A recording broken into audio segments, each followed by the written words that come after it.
कृष्ण गोविंद हरे मुरारे, हे नाथ नारायण वासुदेव।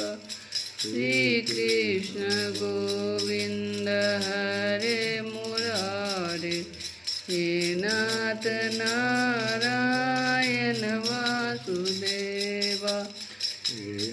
नाथ नारायण वासुदेव, हे नाथ नारायण वासुदेव, हे नाथ नारायण वासुदेव, हे नाथ नारायण वासुदेव। श्री कृष्ण गोविंद हरे मुरारे, हे नाथ नारायण वासुदेव। हे राम राम राम हरे हरे, हरे कृष्ण कृष्ण कृष्ण हरे हरे, हरे राम राम राम हरे हरे, हरे कृष्ण कृष्ण कृष्ण हरे हरे, हरे राम राम राम हरे हरे, हरे कृष्ण कृष्ण कृष्ण हरे हरे। जय श्री कृष्ण। कल की कथा में हम लोग सुने कि भगवान रुक्मिणी जी से शादी किए विदर्भ देश के राजा भीष्मक की लड़की रुक्मिणी। सुखदेव जी कहते हैं परीक्षित महाराज भीष्मक विदर्भ देश के अधिपति थे।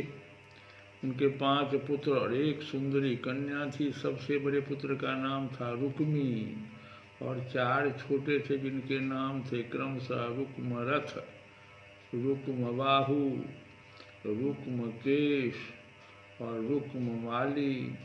इनकी बहन थी सती रुक्मिणी। जब उसने भगवान श्री कृष्ण के सौंदर्य, पराक्रम, गुण और वैभव की प्रशंसा सुनी जो उसके महल में आने वाले अतिथि प्रायः गाया ही करते थे, तब उसने यही निश्चय किया कि भगवान श्री कृष्ण ही मेरे अनुरूप पति हैं। भगवान श्री कृष्ण भी समझते थे कि रुक्मिणी में बड़े सुंदर सुंदर लक्षण है, परम बुद्धिमती है, उदारता, सौंदर्य, शील, स्वभाव और गुणों में भी अद्वितीय है, इसलिए रुक्मिणी ही मेरे अनुरूप पत्नी है। अतः भगवान ने रुक्मिणी जी से विवाह करने का निश्चय किया। रुक्मिणी जी के भाई बंधु भी चाहते थे कि हमारी बहन का विवाह श्री कृष्ण से हो, परंतु रुक्मी श्री कृष्ण से बड़ा द्वेष रखता था। उसने उन्हें विवाह करने से रोक दिया और शिशुपाल को ही अपनी बहन के योग्य वर समझा। जब परम सुंदरी रुक्मिणी को यह मालूम हुआ कि मेरा बड़ा भाई रुक्मी शिशुपाल के साथ मेरा विवाह करना चाहता है, तो वे बहुत उदास हो गई। उन्होंने बहुत कुछ सोच विचार कर एक विश्वास पात्र ब्राह्मण को तुरंत श्री कृष्ण के पास भेजा। जब वे ब्राह्मण देवता द्वारिकापुरी में पहुँचे तो द्वारपाल उन्हें राजमहल के भीतर ले गए।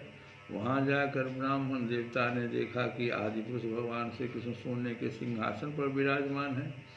ब्राह्मणों के परम भक्त भगवान श्री कृष्ण उन ब्राह्मण देवता को देखते ही अपने आसन से नीचे उतर गए और उन्हें अपने आसन पर बैठाकर वैसे ही पूजा की जैसे देवता लोग उनकी भगवान की किया करते हैं। आदर सत्कार कुशल प्रश्न के अनंतर जब ब्राह्मण देवता खा पी चुके, आराम विश्राम कर चुके, तब संतों के परम आश्रय भगवान श्री कृष्ण उनके पास गए और अपने कोमल हाथों से उनके पैर सहलाते हुए बड़े शांत भाव से पूछने लगे, एक ब्राह्मण की पूजा किस प्रकार से करनी चाहिए। यहाँ बहुत ही सुंदर वर्णन है। ब्राह्मण शिरोमणि, आपका चित्त तो सदा सर्वदा संतुष्ट रहता है न? आपको अपने पूर्व पुरुषों द्वारा स्वीकृत धर्म का पालन करने में कोई कठिनाई तो नहीं होती? ब्राह्मण यदि जो कुछ मिल जाए उसी में संतुष्ट रहे और अपने धर्म का पालन करे, उससे च्युत न हो, तो वह संतोष ही उसकी सारी कामनाएं पूर्ण कर देता है। यदि इंद्र का पद पाकर भी किसी को संतोष न हो, तो उसे सुख के लिए एक लोक से दूसरे लोक में बार बार भटकना पड़ेगा। वो कहीं भी शांति से बैठ नहीं सकेगा। परंतु जिसके पास तनिक भी संग्रह परिग्रह नहीं है और जो उसी अवस्था में संतुष्ट है और सब प्रकार से संताप रहित होकर सुख की नींद सोता है, जो स्वयं प्राप्त हुई वस्तु से संतोष कर लेते हैं, जिनका स्वभाव बड़ा ही मधुर और जो समस्त प्राणियों के परम हृदय से अहंकार रहित और शांत हैं, उन ब्राह्मणों को मैं सदा सिर झुकाकर नमस्कार करता हूँ। ब्राह्मण देवता, राजा की ओर से तो आप लोगों को सब प्रकार की सुविधा है न? जिसके राज्य में प्रजा का अच्छी तरह पालन होता है और वह आनंद से रहती है, वह राजा मुझे बहुत ही प्रिय है। ब्राह्मण देवता, आप कहाँ से, किस हेतु से और किस अभिलाषा से इतना कठिन मार्ग तय करके यहाँ पधारे हैं? जी कोई बात विशेष गोपनीय न हो तो हमसे कहिए, हम आपकी क्या सेवा करें? परीक्षित, लीला से ही मनुष्य रूप धारण करने वाले भगवान श्री कृष्ण ने जब इस प्रकार ब्राह्मण देवता से पूछा, तो उन्होंने सारी बात क्या सुनाई। इसके बाद वे भगवान से रुक्मिणी जी का संदेश कहने लगे। रुक्मिणी जी ने कहा है कि त्रिभुवन सुंदर, आपके गुणों को जो सुनने वालों के कानों के रास्ते हृदय में प्रवेश करके एक एक अंग के ताप जन्म जन्म की जलन बुझा देते हैं, था अपने रूप सौंदर्य को जो नेत्र वाले जीवों के नित्यों के लिए धर्म, अर्थ, काम, मोक्ष चारों पुरुषार्थों के फल एवं स्वार्थ परमार्थ सब कुछ हैं, श्रवण करके प्यारे अच्युत, मेरा चित्त लज्जा शर्म सब कुछ छोड़कर आप में ही प्रवेश कर रहा है। प्रेम स्वरूप श्याम सुंदर, चाहे जिस दृष्टि से देखें, कुल, शील, स्वभाव, सौंदर्य, विद्या, अवस्था, धन, धाम सभी में आप अद्वितीय हैं, अपने ही समान हैं। मनुष्य लोक में जितने भी प्राणी हैं, सबका मन आपको देखकर शांति का अनुभव करता है, आनंदित होता है। अब पुरुष भूषण, आप ही बतलाइए, ऐसी कौन सी कुलवती, महागुणवती और धैर्यवती कन्या होगी जो विवाह के योग्य समय आने पर आपको ही पति के रूप में वरण न करेगी।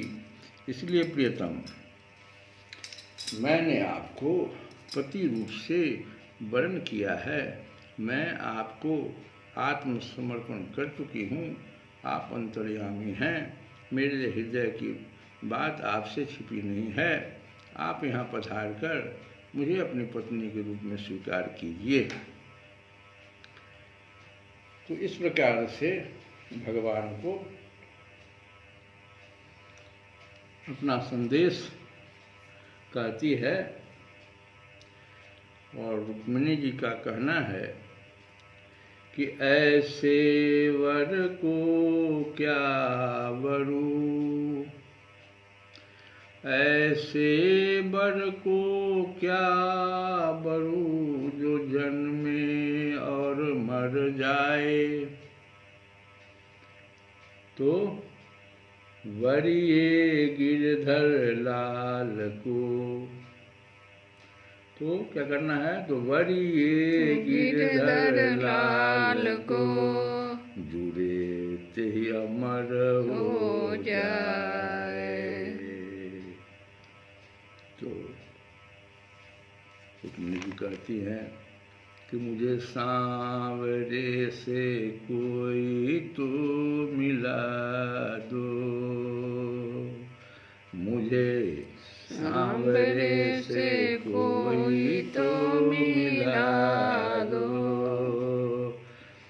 बची जिंदगी में थोड़ी खुशियाँ तो दिला दो, बची जिंदगी में थोड़ी खुशियाँ तो दिला दो, मुझे सांवरे से कोई तो मिला दो, बची जिंदगी में थोड़ी खुशियाँ तो दिला दो। और इस प्रकार से भगवान के बारे में रुक्मिणी जी अपना भाव रख रही थी। कह रही हैं कि कमल नयन प्राण वल्लभ, मैं आप सरीखे वीर को समर्पित हो चुकी हूँ, आपकी हूँ। अब जैसे सिंह का भाग सियार छू जाए, वैसे वही शिशुपाल निकट से आकर मेरा स्पर्श न कर जाए। मैंने यदि जन्म जन्म में पुर्त कहते हैं कुआं बावली आदि खुलवाना, इष्ट यज्ञ आदि करना, दान नियम व्रत तथा देवता ब्राह्मण और गुरु आदि की पूजा के द्वारा भगवान परमेश्वर की ही आराधना की हो और वे मुझ पर प्रसन्न हों, तो भगवान श्री कृष्ण आकर मेरा पानी ग्रहण करें। शिशुपाल अथवा दूसरा कोई भी पुरुष मेरा स्पर्श न कर सके। प्रभु आप अजित हैं।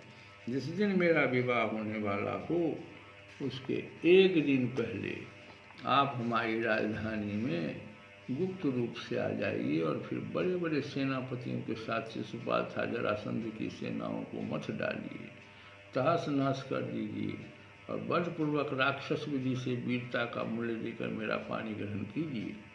यदि आप यह सोचते हो कि तुम तो अंतःपुर में भीतर के जनाने महलों में पहरे के अंदर रहती हो, तुम्हारे भाई बंधुओं को मारे बिना मैं तुम्हें कैसे ले जा सकता हूँ, इसका उपाय मैं आपको बतला देती हूँ।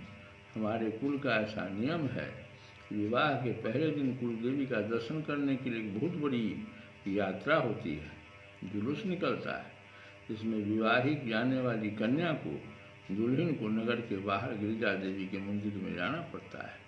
कमल नयन उमापति भगवान शंकर के समान बड़े बड़े महापुरुष भी आत्मशुद्धि के लिए आपके चरण कमलों की धूल से स्नान करना चाहते हैं।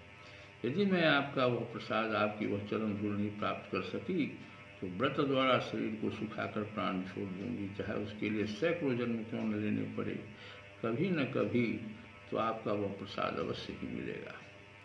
ब्राह्मण देवता ने कहा कि वंश शिरोमणि, यही रुक्मिणी के अत्यंत गोपनीय संदेश हैं जिन्हें लेकर मैं आपके पास आया हूँ। इसके संबंध में जो कुछ करना हो विचार कर लीजिए और तुरंत इसके अनुसार कार्य कीजिए। श्री कृष्ण गोविंद।